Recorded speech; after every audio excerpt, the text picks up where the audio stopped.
ನಮಸ್ಕಾರ. ದಿನನಿತ್ಯ ಒಂದೊಂದು ವಿಚಾರವನ್ನು ಎತ್ಕೊಂಡು ನಾವು ವಿಸ್ತೃತವಾಗಿ ಚರ್ಚೆ ಮಾಡ್ತೀವಿ. ಇದಕ್ಕೆ ಸಂಬಂಧಪಟ್ಟ ಹಾಗೆ ದಿಗ್ಗಜರು ನಮ್ಮ ಸ್ಟುಡಿಯೋದಲ್ಲಿರ್ತಾರೆ. ಒಂದು ವ್ಯಾಪಕವಾದಂಥ ಚರ್ಚೆ ಆಗಬೇಕು. ಆ ವಿಷಯ ಏನಿದೆ, ವಿಷಯದ ಆಳ ಅಗಲದ ಪರಿಚಯ ಆಗಬೇಕು. ಅದನ್ನು ಪರಿಚಯ ಮಾಡಿಕೊಳ್ಳುವಂಥದ್ದು ಈ ಕಾರ್ಯಕ್ರಮದ ಉದ್ದೇಶ. ಅದೇ ಬಿಗ್ ಡಿಬೇಟ್.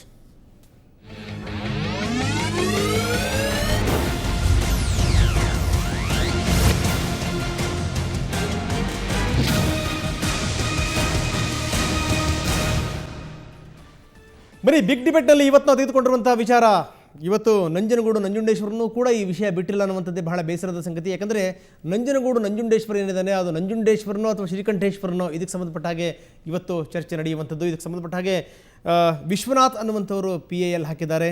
ಎಲ್ಲೋ ಒಂದು ಕಡೆಗೆ ಇಲ್ಲಿ ಒಂದಷ್ಟು ಷಡ್ಯಂತ್ರಗಳಿವೆ ಅನ್ನುವಂಥದ್ದು ಅವರ ವಾದ.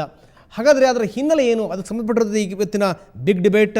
ಇದಕ್ಕೆ ಇನ್ನೊಂದು ಸ್ವಲ್ಪ ಹೊತ್ತಿನಲ್ಲೇ PIL ಹಾಕಿದಂಥ ವಿಶ್ವನಾಥ್ ನಮ್ಮ ಜೊತೆಗೆ ಜಾಯ್ನ್ ಆಗ್ತಾರೆ. ಬನ್ನಿ, ಈಗ ನಮ್ಮ ಜೊತೆಗೆ ಜಾಯ್ನ್ ಆಗಿದ್ದಾರೆ ಸಂತೋಷ್ ಜಿ, ವಿಶ್ವ ಸಂತೋಷ ಭಾರತೀಯವರು. ಸಂತೋಷಿ, ಕಾರ್ಯಕ್ರಮಕ್ಕೆ ತಮಗೆ ಸ್ವಾಗತ.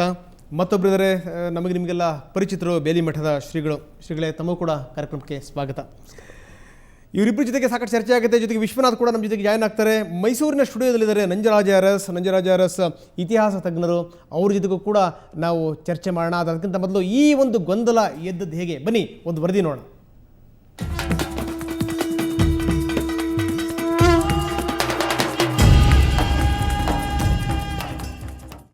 ನಮಸ್ತೆ ಅಸ್ತು ಭಗವನ್ ವಿಶ್ವೇಶ್ವರಾಯ ಮಹಾದೇವಾಯ ತ್ರ್ಯಂಬಕಾಯ ತ್ರಿಪುರಾಂತಕಾಯ ತ್ರಿಕಾಗ್ನಿಕಾಲಾಯ ಕಾಲಾಗ್ನಿರುದ್ರಾಯ ನೀಲಕಂಠಾಯ ಮೃತ್ಯುಂಜಯಾಯ ಸರ್ವೇಶ್ವರಾಯ ಸದಾಶಿವಾಯ ಶ್ರೀಮನ್ಮಹಾದೇವಾಯ ನಮಃ.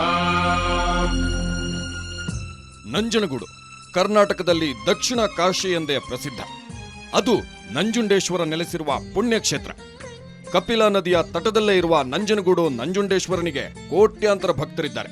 ಈಗ ನಂಜನಗೂಡು ಮತ್ತೊಮ್ಮೆ ಸುದ್ದಿಯಾಗಿದೆ.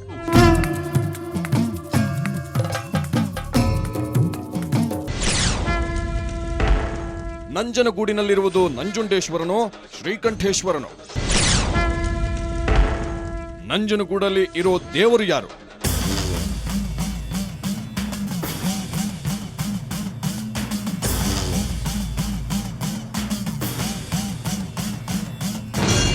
ಇಂಥದ್ದೊಂದು ಪ್ರಶ್ನೆ ಇದೀಗ ಎದುರಾಗಿದೆ. ನಂಜನಗೂಡಿನಲ್ಲಿ ನಂಜುಂಡೇಶ್ವರನನ್ನು ಸ್ಮರಿಸುವ ಮಂತ್ರಗಳಿಲ್ಲ, ಪಠಣಗಳಿಲ್ಲ. ಎಲ್ಲೆಡೆ ಶ್ರೀಕಂಠೇಶ್ವರನ ಜಪ ಕೇಳಿ ಬರುತ್ತಿದೆ. ಇದರ ಹಿಂದೆ ಪಟ್ಟಭದ್ರ ಹಿತಾಸಕ್ತಿಗಳ ಕೈವಾಡವಿದೆ ಅನ್ನೋದು ವಕೀಲರಾದ ಎಚ್ ವಿಶ್ವನಾಥ ಆರೋಪ. ಕೆಲವೇ ವರ್ಷಗಳ ಹಿಂದೆ ನಂಜನಗೂಡಿನಲ್ಲಿ ನಂಜುಂಡೇಶ್ವರನ ಹೆಸರಲ್ಲೇ ಪೂಜೆ ಪುನಸ್ಕಾರಗಳು ನಡೆಯುತ್ತಿದ್ವು. ಆದರೆ ಇತ್ತೀಚೆಗೆ ಎಲ್ಲವೂ ಬದಲಾಗಿದೆ.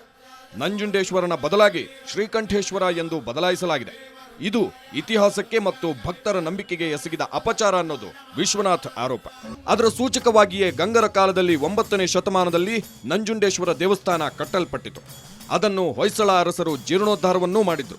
ಟಿಪ್ಪು ಸುಲ್ತಾನ್ ಕೂಡ ನಂಜುಂಡೇಶ್ವರನ ಭಕ್ತನಾಗಿದ್ದ. ಹಕೀಂ ನಂಜುಂಡೇಶ್ವರ ಎಂಬ ಬಿರುದನ್ನೂ ನೀಡಿದ್ದ. ನಂಜುಂಡೇಶ್ವರನಿಂದಾಗಿಯೇ ನಂಜನಗೂಡು ಎಂಬ ಹೆಸರು ಬಂದಿದೆ.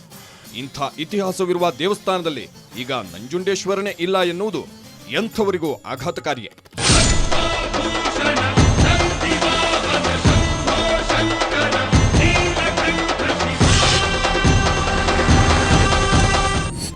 ಶ್ರೀಕಂಠೇಶ್ವರನು ಈಶ್ವರನೇ, ನಂಜುಂಡೇಶ್ವರನೂ ಈಶ್ವರನೇ. ಇದರಲ್ಲಿ ಅಪಚಾರವೇನಿದೆ, ತಪ್ಪೇನಾಗಿದೆ ಎಂದು ಪ್ರಶ್ನಿಸುವವರೂ ಇದ್ದಾರೆ. ಆದರೆ ಶಿವನ ಪ್ರತಿಯೊಂದು ಹೆಸರಿಗೂ ಒಂದೊಂದು ಕಥೆ ಇದೆ. ಶ್ರೀಕಂಠ ಶ್ರೀಮಂತರ ಪ್ರತಿನಿಧಿಯಾದ್ರೆ ನಂಜುಂಡೇಶ್ವರ ಬಡವರ ಪ್ರತಿನಿಧಿ. ಇದರ ಹಿಂದೆ ಶ್ರೀಮಂತರ ಕೈಚಳಕವಿದೆ ಅನ್ನೋ ಆರೋಪಗಳೂ ಇವೆ. ಇತ್ತೀಚೆಗೆ ನಂಜುಂಡೇಶ್ವರ ಮತ್ತು ಚಾಮುಂಡೇಶ್ವರಿ ಪ್ರೇಮಕಥೆಯನ್ನಾಧರಿಸಿದ ಚಾಮಚಲುವೆ ನಾಟಕ ಪ್ರದರ್ಶನದಿಂದಾಗಿ ನಂಜನಗೂಡು ಸುದ್ದಿಯಾಗಿತ್ತು. ಈಗ ಮತ್ತೊಮ್ಮೆ ಸುದ್ದಿಯಾಗುತ್ತಿದೆ. ಈ ವಿಚಾರ ಈಗ ಹೈಕೋರ್ಟ್ ಮೆಟ್ಟಿಲನ್ನೂ ಏರಿದೆ. ವಿಚಾರಣೆ ನಡೆಯಬೇಕಿದೆ. ನಂಜನಗೂಡಿನಲ್ಲಿ ನಂಜುಂಡೇಶ್ವರನೇ ನೆಲೆಗೊಳ್ಳುವಂತಾಗಲಿ ಎಂದು ಅರ್ಜಿದಾರರು ನ್ಯಾಯಾಲಯಕ್ಕೆ ಮನವಿ ಮಾಡಿದ್ದಾರೆ.